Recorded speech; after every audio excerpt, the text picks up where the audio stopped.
Bienvenidos a otro capítulo de Talk About Fit. Soy Stephanie Sierra. Para hoy nos acompaña el doctor Juan Gabriel Espino. Es veterinario, guatemalteco, nutricionista de monogástricos. Y hoy nos va a hablar de un tema sumamente interesante, que es la microbiota intestinal, elemento clave en la reducción de costos en la producción porcina. Bienvenido, Juan Gabriel. Gracias, Stephanie, por la invitación y pues muchas gracias por permitirme estar aquí contigo. Muchas gracias a ti por compartirnos tu conocimiento, pero antes ya de pasar a este tema y que nos digas tu punto de vista profesional, quisiera preguntarte para que te conozca la audiencia, ¿quién es Juan Gabriel Espino? Ok, bueno, me llamo Juan Gabriel Espino, soy médico veterinario, soy un nutriólogo animal, me especialicé en nutrición de monogástricos. Dentro de las áreas que me apasionan de la nutrición, pues son varias: la fibra, la microbiota, las enzimas, la proteína ideal, los aminoácidos, la energía, en fin, hago muchas cosas, la matemática que se aplica en la nutrición, en fin, que pues hago un poquito de todo, ¿verdad?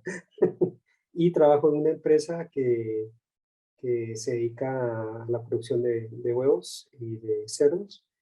Y pues a veces algunas empresas me solicitan apoyo o asesorías en situaciones muy específicas, como también trabajo como un outsource, con un asesor externo para cuando lo requieran. Muchas gracias por compartir tu punto de vista profesional, tu historia profesional. Por eso te quisiera preguntar, ya que eres especialista en nutrición de monogástricos, específicamente también en cerdos, ¿por qué debemos de hablar de este tema?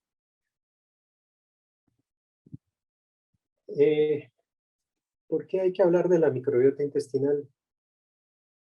Primero, considero yo que es importante entender que cualquier organismo vivo superior, tal es el caso de los animales, específicamente hablando de los cerdos, pues poseen esos microorganismos que se alojan dentro de los intestinos. Y estos microorganismos pues pueden modular, por decirlo así, el comportamiento de los animales, o bien manifestarse ellos en situaciones que conlleva a veces a estar aplicando antibióticos, entonces, y crear un cuadro de disbiosis. Entonces considero yo que es importante siempre, pues, cuando uno hace toda la formulación, cuando estás llenando hoy en día tu requerimiento de energía, de aminoácidos, de minerales, yo considero que es importante hoy en día también hacer un apartado, aunque no exista dentro del programa que diga el nutriente microbiota, porque eso no existe, pero siempre considerar el tema de la nutrición de estos bichitos que están ahí, sí que dentro de las entrañas de los animales, en este caso alojados en todo a lo largo del tracto gastrointestinal. Entonces, considero que hablar de bacterias es sumamente importante hoy en día y que se necesita entender bien el concepto, porque son varios, de miles, de miles, de miles, de millones de, de, de microorganismos alojados dentro del colon, por ejemplo. Entonces, realmente entenderlos, comprenderlos, alimentarlos es clave para que tengamos un beneficio nutricional, ¿verdad? Claro, me gusta que hayas dicho cabalmente entender bien el concepto, porque yo creo que para saber qué impactos o qué estrategias, hasta comprender los retos que significa la formulación de raciones, ¿no? En cerdos, hay que empezar desde lo más básico, que es el concepto. Entonces, ¿qué es la microbiota?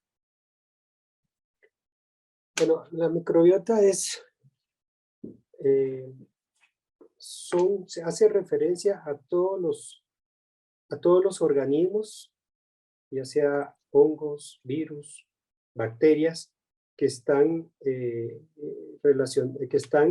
alojados en diferentes porciones o a lo largo de toda la porción gastrointestinal.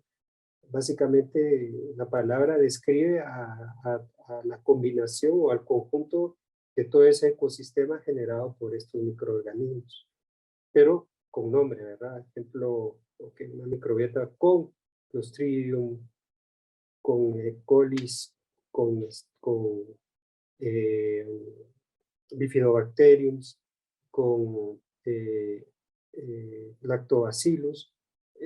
Toda esa combinación de miles de bacterias ahí hacen lo que es la microbiota intestinal. Eso es básicamente. Y ahorita que me defines qué es microbiota, es lo mismo que decir flora intestinal. Bueno, los dos términos que más están acuñando ahorita es microbiota y microbioma, ¿verdad? Ah, ok.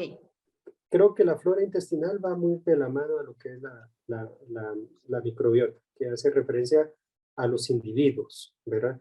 El microbioma hace referencia, pero a todos los materiales genéticos, describe más bien o hace la referencia al material genético o a todos los materiales genéticos que constituyen estas bacterias, estos virus que te menciono, pero realmente ya a nivel más, más genético, ¿verdad? A nivel más metagenómico, donde básicamente lo que describe es esa microbiota está constituida con esta cantidad de genes aquí descritos, ¿verdad? Esa es la diferencia entre microbiota y microbioma. Ah, ok. Ya que nos describiste cuál es la diferencia, entonces yo quisiera saber, y para que también lo entienda la audiencia, cuál es la importancia entonces de la microbiota en la nutrición del cerdo. Uy, yo creo que son muchas, porque la microbiota, si lo ves desde un punto de vista macro, son miles de bacterias alojadas en diferentes porciones del intestino. Y básicamente la función principal de estos bichitos tienen muchísimas, ¿verdad? Desde un punto de vista eh, no patológico, ¿verdad? Vas a ver que la microbiota puede ayudar al cerdo a producir energía, eh, promueve la integridad intestinal, de una u otra manera puede ayudar a que los animales estén menos estresados, ¿verdad? A que digiera, por ejemplo, sustratos fibrosos, eso puede ayudar a la microbiota intestinal. Ayuda a que no se presenten cuadros patológicos, por decirlo así. Evita que haya una activación, una buena microbiota evita que haya una activación del sistema inmune. Entonces son bichitos que hay que ponerles atención porque hacen cualquier cantidad de cosas en beneficio en este caso de los cerdos. Cuando la situación se vuelve complicada, y creo que ha sido el tema de entender cuál es el efecto de estos bichitos, cuando se complica un cuadro, pues entonces ya vienen los cuadros de disbiosis, de diarreas, en donde ya comienzan a aparecer géneros bacterianos patológicos, una E. coli, una salmonella. Pero al final, cuando se rompe ese equilibrio, ahí es donde comienza a aparecer todas estas demás géneros bacterianos patológicos, que al final lo que pueden llegar hasta producir es la muerte de los animales a través de diarreas, a través de infecciones primarias o secundarias de diferentes situaciones. Y como hay varias microbiotas que un individuo puede llegar a alojar, la microbiota vaginal, intestinal, nasal, de piel, ocular, ¿verdad? Entonces, al final, todas de una u otra manera están relacionadas y cuando la más importante, que es la microbiota intestinal, está bien, pues manda señales a todo el resto del organismo de que ellos están bien, entonces todo el resto de las microbiotas también se estabilizan, provocando al final que haya bienestar, ¿verdad? Básicamente en humanos, por ejemplo, está muy bien descrito que una microbiota alterada, ¿verdad? Puede producir cáncer, enfermedades de Crohn, esta infección del síndrome del intestino irritable, ¿verdad? En fin, tantas situaciones que al final uno cree que es eh, tal vez la edad, me indigesté, comí algo, etcétera, etcétera, pero realmente al final eh, hay que pensar siempre en las bacterias, cómo están tus bacterias o cómo están las bacterias de los animales con la dieta que tú les estás dando, porque eso va a depender la eficiencia del animal. Imagínate perdón si me estoy extendiendo, pero No, no. imagínate un sistema inmune activado debido a problemas de una mala digestión a nivel intestinal, lo único que va a provocar es que ese sistema inmune va a estar constantemente demandando recursos nutricionales, ¿verdad? Y esos recursos nutricionales se van a ir hacia el sistema inmune, pero no se van a ir hacia la deposición de carne, que es lo que se quiere, ¿verdad? O que se desea en cerdos de engorde, o en fetos, por ejemplo, en crecimiento. Entonces, al final, se restringe el flujo de nutrientes hacia donde se tendría que ir de acuerdo a la formulación, pero por situaciones de un mal manejo de la microbiota, lo que va a pasar es que al final el sistema inmune se activa, le resta esa porción hacia la deposición de carne, por ejemplo, o de crecimiento. Entonces los animales comienzan a perder peso, ¿verdad? Debido a que no se está manejando de manera correcta la microbiota. La microbiota es tan poderosa que se dice que puede generar hasta unas 900 enzimas digestivas para digerir el alimento cuando está bien balanceado. Y resulta ser que el paquete enzimático de un animal monogástrico apenas llega a veces a 12 enzimas, 15 enzimas más o menos. Entonces, imagínate todo el resto de las enzimas que la microbiota que uno puede echar mano de estas bacterias para que hidrolicen o sacar provecho de la capacidad fermentativa de eso. Son impresionantes, la verdad. Son impresionantes porque eh, hablando de contaminación ambiental, por ejemplo, sobre descargas de nitrógeno hacia el medio ambiente, yo no sé si sabías, pero quien evita que de veras haya tanto nitrógeno saliendo hacia el medio ambiente y que pueda ayudar de veras a contrarrestar ese efecto dañino que producen las excretas, pues es la microbiota, porque existen géneros bacterianos que son capaces de fermentar el nitrógeno, por decirlo así, y sacar provecho de eso en pos de beneficio del animal. Entonces, así de poderosa es la microbiota intestinal, ¿verdad? Claro, y por eso es importante, ya que tú mencionaste cabalmente lo del nitrógeno, pero es importante la calidad de alimento que le demos. La formulación no solo es una mezcla, ¿no? de Sí. ingredientes, sino que va más allá, es más complejo. Y cabalmente como para entender el impacto que tienen nuestras decisiones y nuestras acciones y qué tipo de alimento le damos a los animales, tenemos que entender qué es la microbiota. Y me pareció interesante lo que me dijiste de los humanos, cabalmente la función en el sistema inmune. Aquí también se aplicaría, en los humanos he leído que es como el segundo cerebro. Aquí también se aplicaría en cerdos. Eh, sí, bueno, el segundo cerebro viene siendo el sistema gastrointestinal, Ah, ok. ¿verdad? Por la cantidad de inervaciones que tiene, ¿verdad? No estás mal, vas bien encaminada. Entonces, pero sí, efectivamente, la microbiota necesita, por ejemplo, de comida, ¿verdad? Pero, a ver, cuando uno hace la formulación en cerdos, pues Ujú. haces el perfil en función a la energía, en función a la proteína, en función de minerales, ¿verdad? Así para optimizar el tiempo de esta charla. Eso sería básicamente como que el esquema. Pero en ningún momento en las dietas que he visto a veces consideran el tema de la fibra, ¿verdad? O sea, decir que vas a aplicar fibra en cerdos de 70 kilos o de 60 kilos, pues casi no se ve, ¿verdad? O casi no la gente, pues, o el consumidor prefiere no aplicarla por temas de costo, porque la fibra es cara, ¿verdad? Y ahí lo único que hace la fibra sería encarecer la ración. Pero tampoco no hace sentido, pareciera que económicamente no hace sentido aplicar fibra a un cerdo de engorde. Pero realmente cuando agarras el perfil y dices, ok, voy a poner un poco de fibra, no pensando en el animal, sino que en el beneficio que uno puede obtener a partir de la alimentación de esa microbiota, pues uno se queda asustado de todos los beneficios que uno puede conseguir. Para mí, pues la fibra es un sustrato sumamente importante, interesante en las raciones. Es un sustrato que funciona para, a mí me fascina, uno de los efectos más lindos que tiene es la saciedad. En el caso de los humanos, pues el reflejo de la saciedad está poco desarrollado porque a veces comemos por estrés, ¿verdad? Claro, O ansiedad. por tristezas o por alegrías, Sí, ¿verdad? claro.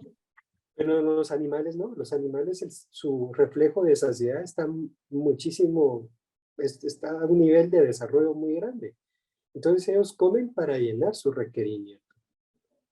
Entonces la fibra lo que hace es que da ese efecto de saciedad y en ellos es bien marcado.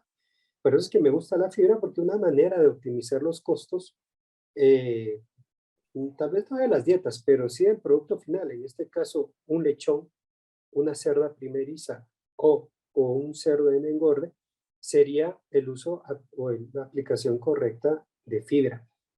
Ojo, porque estoy diciendo la aplicación correcta de fibra.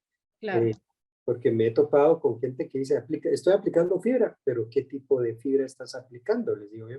Porque a veces tal vez lo que necesitas es un equilibrio entre las dos fibras que se describen, que es fibra soluble e insoluble, ¿verdad? Entonces, media vez entiendes el concepto, pues vas a dar cuenta y te vas a medir luego tus parámetros zootécnicos, te vas a dar cuenta que hay retorno de la inversión y a niveles inimaginables. O sea, la microbiota alimentando esos bichitos es como sacarse la lotería cada semana. Claro, sí, porque es clave. Y también como tú dices, para entender el concepto, ¿cómo definirías qué es la fibra?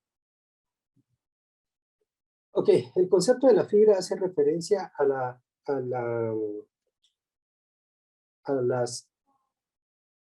al nutriente compuesto por monómeros estructurales, los cuales están compuestos por carbonos, eh, que pasan a través del tracto gastrointestinal, pero que no es hidrolizado porque los animales monogástricos no producen enzimas digestivas que que puedan hidrolizar a estas cadenas, ¿verdad? Ujú. Entonces, al final, el efecto que ella produce puede ser a través de una fermentación, tal es el caso de la fibra soluble, o bien como una optimización de todo el tracto gastrointestinal promovido por la fibra insoluble, ¿verdad? Eso sería tal vez una definición que, que se puede utilizar para describir el nutriente fibra. Y ahorita que mencionaste cabalmente los dos tipos que es soluble e insoluble, ¿cuál es la proporción ideal que tiene que tener una ración para los cerdos de los dos tipos? Eh, Cada vez que hablo de fibra, todo el mundo lo pregunta, hace la misma pregunta. Es que es Eh, interesante. sí, sí. Te voy a contestar. No te puedo dar un dato exacto porque va Ujú. a depender del tipo de fibra que vayas a utilizar, Ok. ¿verdad? Primer punto. Segundo punto, va a depender de la cantidad de fibra que vas a suplementar, ¿verdad? Entonces, de eso va a depender definir pues una inclusión. Tal vez si te sirve ¿cómo se llama? De referencia. He visto investigaciones que pueden tener radios que van desde 2.2, empezando desde 2.2 y terminan y he visto otros artículos que describen que con 7 ese es el radio idóneo. Entonces, pero cuando uno comienza a ver o a observar cómo fue que está escrito o a través de qué conclusión llegaron, pues resulta ser que utilizaron diferentes tipos de fibras, tal vez a las que hay en el medio, ¿verdad? Utilizaron diferentes cantidades de las que hay en el medio. Entonces, yo te puedo decir, tal vez son 4, una relación de 4 de fibra soluble e insoluble, pero no hace sentido porque no sé qué fibras hay. Es que eso es lo complicado, pero también es interesante, es bonito ese tema porque permite entender aún mejor el sustrato fibra o de qué manera no puedo llegar a aplicar el concepto, ¿verdad? Claro. Pero tal vez aquí el punto es qué es lo que querés hacer con los dos sustratos fibra que hay, ¿verdad? Porque podrías tener por un lado fermentación, lo cual es bueno porque estás promoviendo el crecimiento de bacterias con algún tipo de fibra soluble, y con el otro lado pudieras promover la eficiencia gastrointestinal utilizando, por ejemplo, fibra insoluble. Y las dos son muy poderosas, la verdad. O sea, ni una es mejor que la otra. Las dos, de manera equilibrada, tienen sus efectos positivos. eh, pero te digo, o sea, realmente eh, combinando de manera equilibrada las dos, dependiendo del tipo de sustrato, uno puede obtener, ¿qué te digo? Un montón de beneficios. Te puedo nombrar 15, 20, hasta 25 beneficios solo con el hecho de usar fibra para el animal. Y mira, ¿me puedes dar un ejemplo de qué fibra utilizamos aquí en la región latinoamericana para la formulación de cerdos? Claro, bueno, puedes utilizar afrecho de trigo, que es lo más usado. Hay concentrados de fibra que también están a la orden del día, que son excelentes, ¿verdad? Tenemos cascarilla de avena en ciertos países que producen avena. Países productores de soya tienen cascarilla de soya. Eh, en nuestros países, por ejemplo, tenemos harina de palmiste. En fin, que sería, hay cascarillas de girasoles que no se producen en nuestra región, pero en otras latitudes sí se puede dar esa cascarilla de girasoles, ¿verdad? En fin, que hay varios tipos de fibra, ¿verdad? Y aquí en Guatemala, ¿cuál es la que más se usa? Pues mira, la que más se usa mucho el afrecho de trigo y la harina de coquito o de palmiste, como se le conoce. Esas son los dos tipos de fibra que a pesar, bueno, el error que todo el mundo he visto yo que comete, especialmente el usuario o el que compra, decir, ok, necesito agregar fibra, me voy por la de harina de coquito, pero resulta ser que esa tiene una configuración totalmente diferente a la del afrecho. Entonces, eh, creen que porque es fibra, fibra es todo, y no, o sea, hay que entender cada una de las materias primas para decir, ah, ok, tiene una porción alta de soluble, ¿verdad? Tiene otro carbohidrato, otro monómero estructural diferente al afrecho, entonces ambas necesitan diferente interpretación para ver de qué manera se puede aplicar de manera correcta, ¿verdad? Ah, o sea que cabalmente tienes que ver qué tipo de fibra es como se va alineada con los demás elementos. Es correcto, sí. Por ejemplo, la harina de coquito eh, es muy rica por ejemplo, en glucomananos. En cambio, esos son sus monómeros estructurales. En cambio, el afrecho de trigo es muy rico en arabinoxilanos, por ejemplo.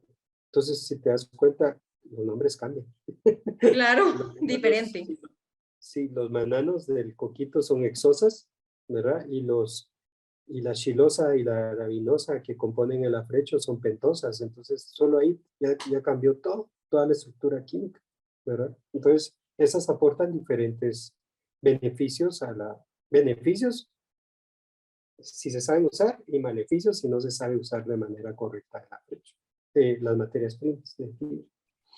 Y mira, con la combinación de materias primas que me dices, entonces esto quiere decir que entre una dieta más diversificada, más, más diversa es la microbiota, ¿no? Sí, sí, sí, sí, ese es el Ah, ok. concepto. Ya. Fíjate que sí, así tiene que ser, o sea, yo creo que el error que, no quiero juzgar a nadie tampoco, No, claro. pero el error que se comete es de asumir de que ya suplementaste la porción fibra, ¿verdad? Ujú. Y eso no es así de sencillo, porque realmente a nivel de microbiota intestinal tienes individuos, bacterias que te hidrolizan los enlaces 1,3 beta, 1,4 beta, en el monómero de, por ejemplo, de un carbohidrato, ¿verdad? O en las uniones entre los carbohidratos. Y como hay diferentes tipos de uniones estructurales, entonces lo ideal sería, y cada bacteria o cada género tiene predilección por cierto enlace que exista dentro de la fibra, ¿verdad? Hay enlaces 1,3 beta, 1,4 beta, dependiendo la materia prima. Entonces, hay un montón de enlaces, ¿verdad? Entonces, Claro. las bacterias van a tener predilección por diferentes enlaces, ¿verdad? Va a ser como quien dice la comida favorita de cada uno de esos géneros. Entonces, cuando le das diversidad de fibra, estás tratando de suplementar estás tratando de suplementar alimento que es de beneficio para, no solo para una porción de la microbiota, sino que para varios individuos, ¿verdad? Solo si hablamos entre tú y yo, tal vez a ti te gusta la lasaña, ¿verdad? Claro. A mí me puede gustar un pedazo de carne. Entonces, pero somos dos individuos que estamos interrelacionados en un ecosistema, por ejemplo, ¿verdad? Entonces, ejemplo, que si yo fuera un electricista y tú necesitaras de mi ayuda, si yo no como, yo no te puedo ir a ayudar, ¿verdad? Porque no he comido. Entonces, la idea es que dentro de un ecosistema haya esa diversidad de comida para que todos los individuos estén en armonía y todos tengan pues el pedazo de comida que necesitan para su máxima eficiencia, ¿verdad? De lo contrario, comienzan, ¿verdad? Si tú no me das comida, tengo que ver de dónde consigo comida, porque necesito comer, ¿verdad? Entonces, tal vez tendría que entrar a tu casa de manera violenta para agarrar ese pedazo de lasaña y sentir esa necesidad de saciedad. Te lo pongo algo así extremo, Claro. ¿verdad? Pero realmente en la naturaleza eso es lo que pasa, ¿verdad? O sea, si no hay comida, los animales buscan dónde comer, ¿verdad? Igual pasa con las bacterias, ¿verdad? Entonces, la idea es darles esa porción de fibra diversa para que el ecosistema esté equilibrado, ¿verdad? Y eso es lo más importante, ¿no? Correcto, sí, eso es lo más importante. Así todo el mundo come. Entonces, al final, puedes tener afrecho, puedes tener, por ejemplo, en una dieta, eso, afrecho de trigo combinado con harina de coquito o de palmiste y agregar una porción de cascarilla de soya, ¿verdad? Eso sería lo más indicado, o si no, ver qué otras fibras hay para que eso sea lo más equilibrado posible para alimentar a más de miles de individuos que están ahí metidos dentro del colon, ¿verdad? Y otra cosa que es bien importante es que la fibra produce energía, de las cosas que me mencionaste al inicio. Entonces, imagínate, algunos artículos han mencionado que la microbiota intestinal a un cerdo le puede dar energía hasta un 12% adicional de lo que necesita o hasta un 18%. Entonces, eso es mucha energía que si las alimentas correctamente, ellas se lo van a proveer al animal.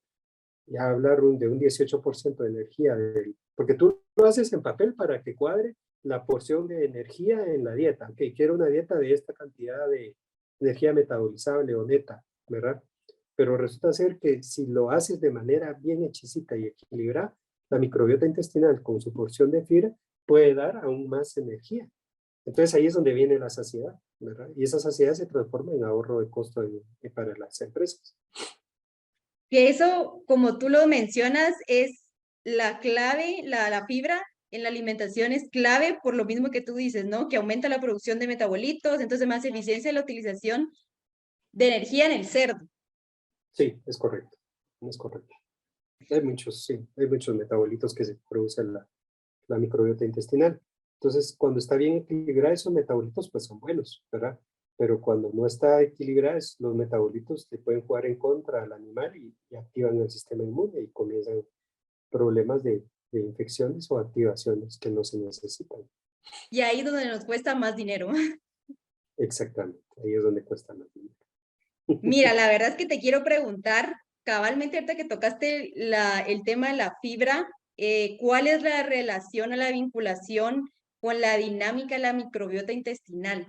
Pero ahorita vamos a hacer una pausa porque es el primer capítulo, lo vamos a dividir en 2 capítulos. Entonces, vamos a hacer una pausa y luego comenzamos con este tema. Entonces ya nos seguimos conversando, ¿te parece? Me parece, claro que sí. Con lo que hablamos ahorita, ¿qué mensaje le dejarías a la audiencia? Las bacterias son nuestras aliadas, ¿verdad? Son nuestras aliadas, tienen una capacidad increíble y yo sí creo que a veces ha llegado al punto en donde ellas nos manipulan y nos incluimos, nos incluimos como humanos, ¿verdad? Y son individuos sumamente interesantes y complejos al mismo tiempo. Entonces, creo que sabiéndolas entender sus necesidades fisiológicas, uno le puede sacar muchos, pero muchos beneficios. Nos hemos peleado con ellas, tal vez durante los últimos 60 años, tratándolas de manipular, tratándolas de eliminarlas, ¿verdad? Pero al final ahí están y siguen ganando la batalla día tras día, tras día, tras día. Entonces, creo que el uso de antibióticos o de promotores de crecimiento, pues no han generado, tal vez fue la herramienta cuando no se conocía todo el impacto de lo que genera la microbiota. Pero ahora que se conocen ciertos aspectos y que se sigue avanzando en ese tema, pues definitivamente lo que hay que hacer es cuidarlas porque dan muchos beneficios a los animales, al medio ambiente, ¿verdad? Y van a permitir pues seguir eh, entendiéndolas, pues que las producciones pecuarias se mantengan, sean estables en un tiempo determinado y que nos permitan obtener mejoras en los costos de producción, sabiéndolas entender de manera correcta. Claro, la verdad es que es bien importante lo que acabas de decir porque cabalmente me recordó algo que leí que decía que las bacterias, nosotros no elegimos a las bacterias, sino las bacterias nos eligen. Sí, Ya. ellas no se, bueno, es correcto, pero también si las sabemos alimentar, hay más bacterias que van a florecer y que van a dar aún más efectos positivos. Tal es el caso de, por ejemplo, Akkermansia mucinifera y Bifidobacterium prausnitzii, que son bacterias que son sumamente interesantes y que son bacterias que aportan beneficios inimaginables a los animales. Claro, y sí, la verdad que es hora de cuestionarnos lo que antes se creía correcto, como dices tú de los antibióticos, pues funcionaba, pero ahora no. Y por eso Ujú. estás aquí para enseñarnos y enseñar a la audiencia lo que debemos de hacer. Entonces, Ok. muchísimas gracias, Juan Gabriel, muchísimas gracias a nuestra audiencia. No se pierdan el otro episodio porque seguimos hablando de este tema sumamente interesante. Síganos en redes sociales, en LinkedIn, Facebook e Instagram y suscríbanse a nuestros canales de Spotify y YouTube. Muchas gracias.